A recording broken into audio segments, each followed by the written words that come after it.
اعوذ باللہ من الشیطان الرجیم بسم اللہ الرحمن الرحیم۔ دوستو، ذوالحجہ کے 10 دنوں کی فضیلت، چونکہ ذوالحجہ شروع ہو چکی ہے دوستو، آج کا میرا بیان ذوالحجہ کے پہلے 10 دنوں کی فضیلت کے بارے میں ہے۔ الحمدللہ رب العالمین والصلاة والسلام علی سید الانبیاء والمرسلین، فما بعد۔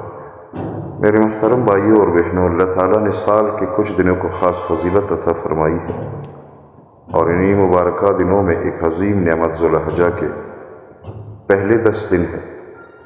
یہ دن عبادت، قربانی، ذکر الہی اور نیکیوں کے موسم بہار ہے۔ ایک مسلمان کے لیے یہ دن اپنے رب کو راضی کرنے کا بہترین موقع ہے۔ اللہ تعالیٰ قرآن مجید میں فرماتے ہیں، والفجر ولیال عشر، قسم ہے فجر کی اور 10 راتوں کی۔ اکثر مفسرین کے مطابق ان 10 راتوں سے مراد ذوالحجہ کے ابتدائی 10 دن ہے۔ یہ وہ دن ہے جن کی قسم خود اللہ تعالیٰ نے کھائی، اور جس چیز کی قسم اللہ کھائے اس کی عظمت کا اندازہ لگایا جا سکتا ہے۔ حضرت عبداللہ بن عباس رضی اللہ تعالیٰ عنہ سے روایت ہے کہ نبی کریم صلی اللہ علیہ وآلہ وسلم نے فرمایا، اللہ کے نزدیک کسی دن کا ایک عمل ان 10 دنوں کے نیک اعمال سے زیادہ محبوب نہیں۔ صحابہ نے عرض کیا، یا رسول اللہ صلی اللہ علیہ وسلم، کیا جہاد بھی نہیں؟ آپ صلی اللہ علیہ وسلم نے فرمایا، جہاد بھی نہیں سوائے اس شخص کے جو اپنی جان اور مال لے کر نکلا اور کچھ واپس نہ لایا۔ اس حدیث سے معلوم ہوا کہ ذوالحجہ کے یہ 10 دن عبادت کے لیے بہت قیمتی ہے۔ ان دنوں میں ہر نیکی کا اجر کئی گنا بڑھا دیا جاتا ہے۔ ان دنوں میں کون سی عبادت کرنی چاہیے دوستو؟ نمازوں کی پابندی کرے، سب سے پہلے فرض نمازوں کی حفاظت کرے۔ نماز انسان کو اللہ کے قریب کرتی ہے۔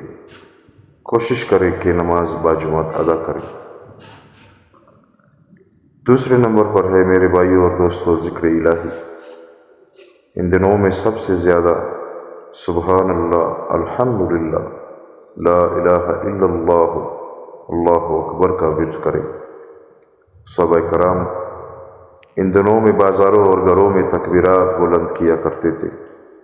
3 روزے رکھنا، ذوالحجہ کے پہلے 9 دنوں میں روزہ رکھنا بہت فضیلت رکھتا ہے، خاص طور پر 9 ذوالحجہ یعنی یوم عرفہ کا روزہ۔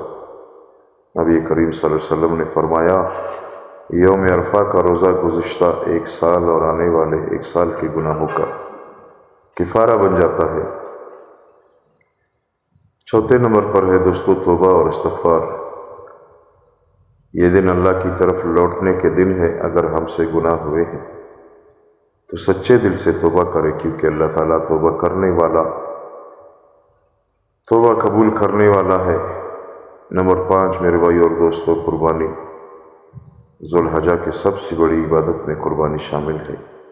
یہ سنت حضرت ابراہیم علیہ السلام کی یادگار ہے، جب انہوں نے اللہ کے حکم پر اپنے بیٹے حضرت اسماعیل علیہ السلام کو قربان کرنے کا ارادہ کیا۔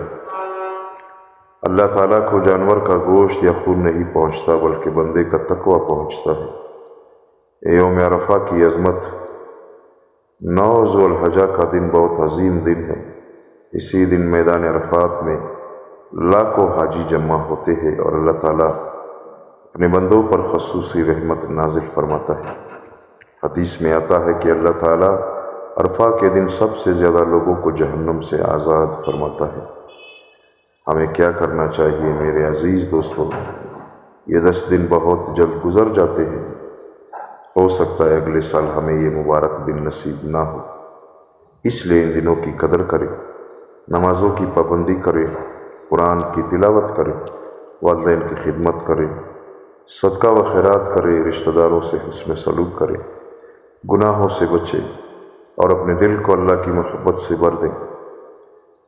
دوستو اللہ تعالیٰ سے دعا کرتے ہیں کہ اللہ تعالیٰ ہمیں ذوالحجہ کے ان مبارکہ دنوں کی صحیح قدر کرنے کی توفیق عطا فرمائے، ہماری عبادات قبول فرمائے، ہمارے گناہوں کو معاف فرمائے، اور ہمیں اخلاص کے ساتھ قربانی کرنے والا بنائے۔ آمین۔